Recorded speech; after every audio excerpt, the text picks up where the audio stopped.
Good morning students. Previous video में हम लोग बात कर रहे थे कैपेसिटर एंड डाइलेक्ट्रिक की। तो आपको बताया कि कैपेसिटर क्या होता है, कैपेसिटेंस क्या होती है, और किसी आइसोलेटेड स्फेरिकल स्फेयर की जो कैपेसिटेंस है वो C बराबर 4 pi epsilon naught A into A, ये हम लोगों ने कैलकुलेट किया था, ये निकल कर ही आया था प्रीवियस वीडियो में। और आपको बताया था कि जो आइसोलेटेड स्फेरिकल सेल है उसकी जो कैपेसिटेंस है वो उसकी रेडियस के डायरेक्टली प्रोपोर्शनल होती है, ये प्रीवियस वीडियो में आपको बताया गया। अब उसी के आगे हम बात करते हैं कि अगर पैरेलल प्लेट हो तो पैरेलल प्लेट की अगर कैपेसिटेंस निकालें, कैलकुलेट करते हैं आज हम लोग जो है कैपेसिटेंस ऑफ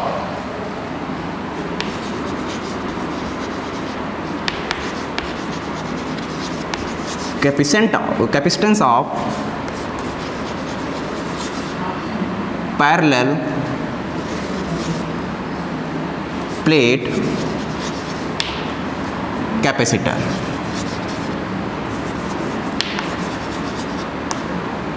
आज बात करेंगे capacitance of parallel plate capacitor, मतलब समांतर प्लेट संधारित्र की धारिता। क्या मतलब है? इस समांतर प्लेट संधारित्र की धारिता। अगर इसकी हम लोग जो है कैपेसिटेंस निकालें कि किस तरह से निकालेंगे, तो सबसे पहले क्या करते हैं, एक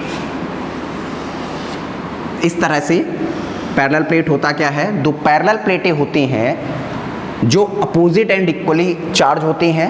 यानी इस पर हम किस तरह का चार्ज दिखा दें, इस पर अगर हमने पॉजिटिव चार्ज दिखा दिया और इस पर हमने कैसा चार्ज दिखा दिया, इस पर नेगेटिव चार्ज दिखा दिया।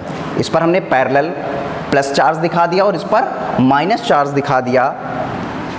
इसको आपने पोटेंशियल से कनेक्ट कर दिया, इसको अर्थ कनेक्टेड कर दिया, इसको ग्राउंडेड कर दिया, इसको आपने ग्राउंडेड कर दिया। अब जो इलेक्ट्रिक फील्ड है, इलेक्ट्रिक फील्ड किस तरह से, इलेक्ट्रिक फील्ड ऐसे, यानी इस प्लेट से प्लस वाले से माइनस वाले की ओर इस तरह से डिस्ट्रीब्यूट होने लगेगा।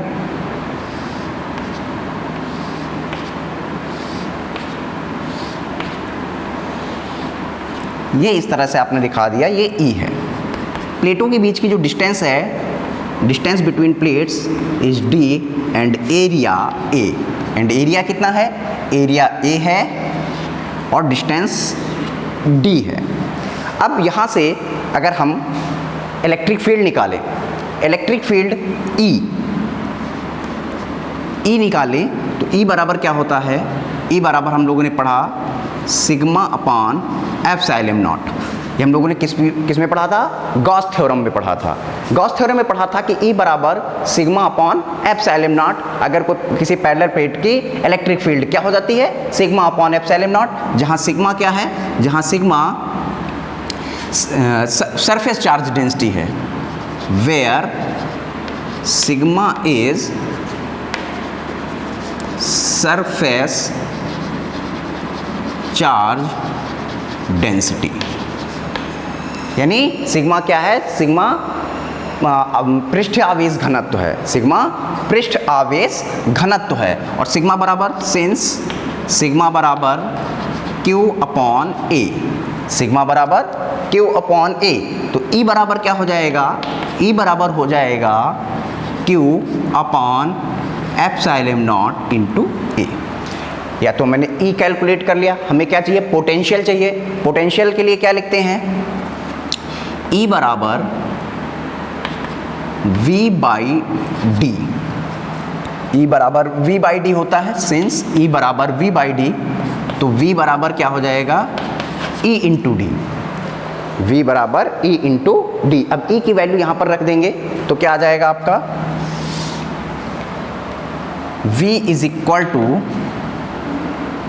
Q upon epsilon naught A, epsilon naught A और इंटू D। ये आपने निकाल लिया V। लेकिन हमें पोटेंशियल नहीं, हमें क्या चाहिए, हमें क्या निकालना है, हमें चाहिए कैपेसिटेंस, हमें धारिता चाहिए, हमें कैपेसिटेंस चाहिए। और कैपेसिटेंस के लिए कैसे निकालेंगे? Since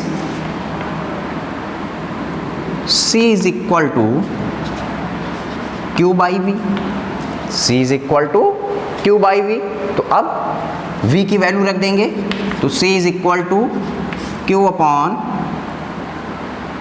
Q upon epsilon naught A into T. ये एप्सिलॉन, ओ सॉरी,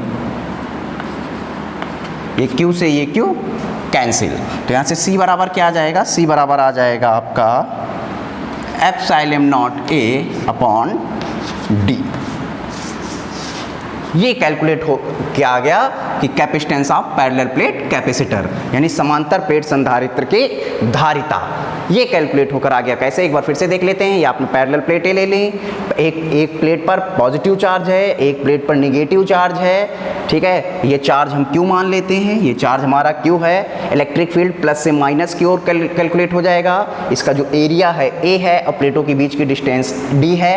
एक को आपने जो है फेस कनेक्टेड किया, एक को आपने अर्थ कनेक्टेड किया, और तब यहाँ से कैलकुलेट करते हैं। E बराबर क्या हो जाएगा? E बराबर हमारा आ जाता है sigma upon epsilon naught, where जहाँ सिग्मा क्या है? सिग्मा सरफेस चार्ज डेंसिटी है। सिग्मा बराबर होता क्या है? सिग्मा बराबर होता है Q upon A। Q upon A होता है, ये इस सिग्मा की वैल्यू हम लोगों ने यहाँ पुट अप कर दी, तब हमारा क्या आ गया? हमारा आ गया E बराबर Q upon epsilon naught A। अब चूंकि E बराबर V बाई डी होता है, तो V बराबर E इंटू डी हो जाएगा। यहाँ से E की वैल्यू पुट कर दी, तो क्या आ गया? Q upon epsilon naught A into D, और देन C बराबर Q अपॉन V, तो यहाँ से V की वैल्यू कैलकुलेट कर दी, और ये आ गया epsilon naught A upon D. अब यदि प्लेट्स के बीच में डाइलेक्ट्रिक भर दिया जाए, अभ्रक भर दें, मोम भर दें, इस तरह से उनको डाइलेक्ट्रिक होते हैं इंसुलेटर्स। अगर आपने इसकी डी डिस्टेंस में आपने क्या किया है? इसकी डी डिस्टेंस में आपने मान लीजिए कि आपने इस तरह से ये पूरी ई डिस्टेंस, पूरे इस डिस्टेंस में आपने क्या भर दिया? डाइलेक्ट्रिक भर दिया K, जिसका डाइलेक्ट्रिक कांस्टेंट कितना है? K है। अगर डाइलेक्ट्रिक कांस्टेंट K है, तब क्या हो जाता है? K एप्सिलॉन नॉट हो जाता है। इसकी जगह क्या हो जाएगा? K epsilon not. तो C बराबर क्या हो जाएगा? K epsilon naught A upon D.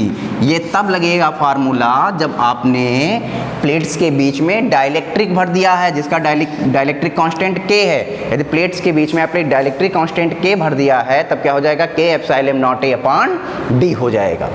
तो आप देख रहे हैं हमारा जो फार्मूला आया वो आया C is equal to K epsilon naught A upon D. यहाँ से अगर हम फैक्टर निकालें कि वो कौन कौन से फैक्टर हैं जो एक कैपेसिटर को इफेक्ट करते हैं, वो कौन कौन से फैक्टर हैं जो एक कैपेसिटर को प्रभावित करते हैं, तो आप देख रहे हैं इसमें कितने का क्या क्या आया? K आया है, इसमें A आया है, और इसमें D आया है। तो बेसिकली इसमें तीन फैक्टर जो हम देख रहे हैं, जो तीन फैक्टर हैं, ये इस कैपेसिटर को प्रभावित करते हैं, इफेक्ट करते हैं। कैपेसिटर जब हम बनाते हैं, बनाया जाता है, तो इन बेसिक तीन बातों का ध्यान रखते हैं कि उसमें डाइलेक्ट्रिक कौन सा डाला हुआ है, उसका प्लेट्स का बीच का एरिया कितना रखा हुआ है, और प्लेट्स के बीच की डिस्टेंस कितनी रखी हुई है। अगर आपको हैवी कैपेसिटेंस का बनाना है, तो इन तीन बातों का, हैवी बनाना है या लो बनाना है, तो इन तीन बातों का ध्यान रखना होगा। अब आइए इन पर डिस्कस कर लेते हैं कि कैसे कि क्या इफेक्ट पड़ जाता है।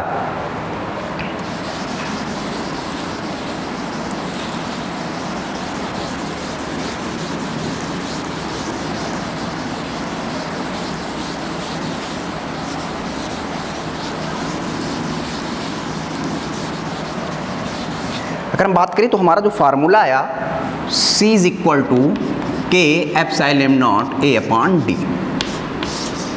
अब वो कौन कौन से फैक्टर हैं, फैक्टर की बात करें, वो कौन कौन से फैक्टर हैं जो इसको इफेक्ट डालते हैं इस कैपेसिटर पर। तो सबसे पहले बात करते हैं एरियाज प्लेट, प्लेट ऑफ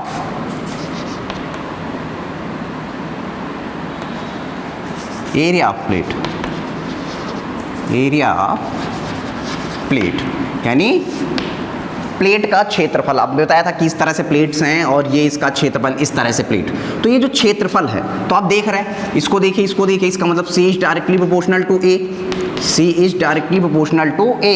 मतलब प्लेट्स के बीच का यदि एरिया आप बढ़ा देते हैं, प्लेट्स के बीच का एरिया बढ़ा देते हैं। ये पहले आपने ऐसे रखी थी, इनको और प्लेट को चौड़ा कर दिया, ठीक है। अगर प्लेट्स के बीच का एरिया बढ़ा देंगे तो कैपेसिटेंस बढ़ जाएगा।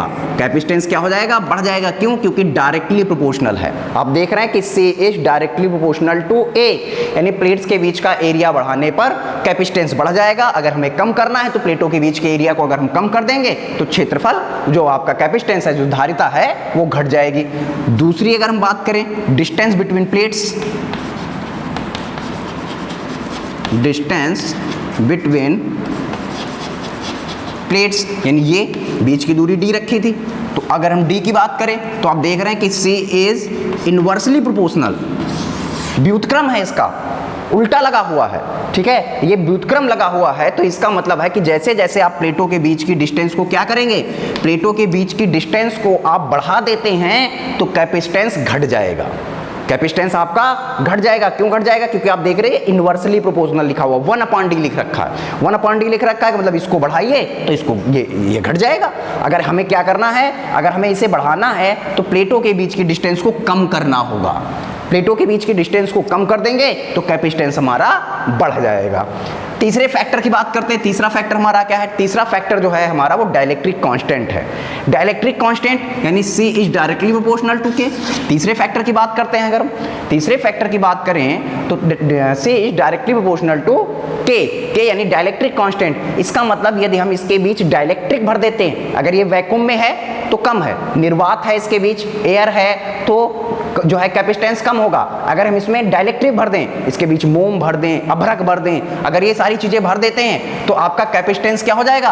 कैपेसिटेंस बढ़ जाएगा। अगर हमें क्या करना है, कम करना है, तो डाइलेक्ट्रिक को निकाल लेते हैं। तो ये वो फैक्टर हैं जो किसी भी कैपेसिटर को इफेक्ट डालते हैं और उनको बनाने में हमारी हेल्प करते हैं। जब हम बनाते हैं तो हमें इन 3 फैक्टर्स का ध्यान रखना होगा। एरिया का ध्यान रखना होगा, area of plate, distance between plates and dielectric, ठीक है। ये तो इन 3 बातों का ध्यान रखेंगे तो ये जो है आपका एक कैपेसिटर आपका बन जाएगा। Thank you.